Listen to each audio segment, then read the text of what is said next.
that kind of leads to Dr. Howell's research when he fed the animals, the different animals, high amounts of enzymes, raw food, and then cooked food. And the ones that ate the raw food lived longer than the cooked food, and the ones that ate the enzymes, they lived longer. And then a third generation, the problem that started to happen with the animals was strange social behaviors if they had an enzymatically deficient diet.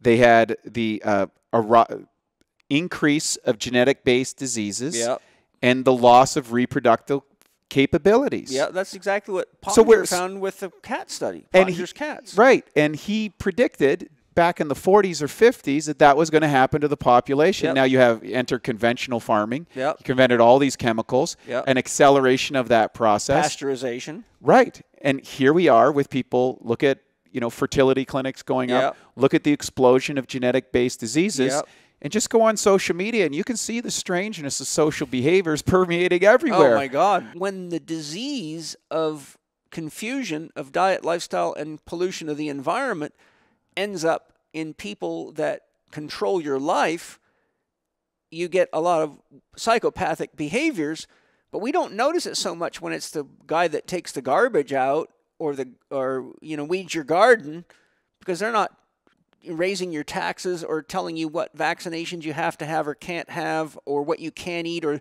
locking you in your house.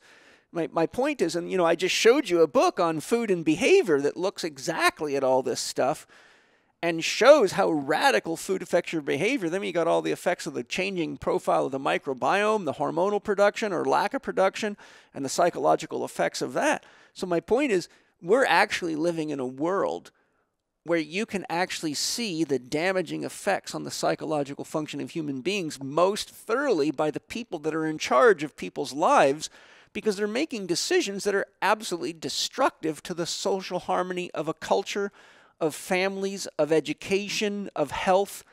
And it's as though we have developed an autoimmune disorder and we're now all attacking each other, and we're putting all this money into security against each other instead of a national enemy. It's now everyone's your enemy.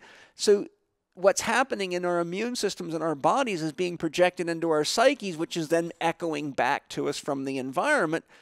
And ultimately, this could all be cleaned up by cleaning up the water, cleaning up the soils, stopping all the bullshit with food tricks, get rid of the dangerous chemicals that are not necessary in farming, and we would change the fucking world.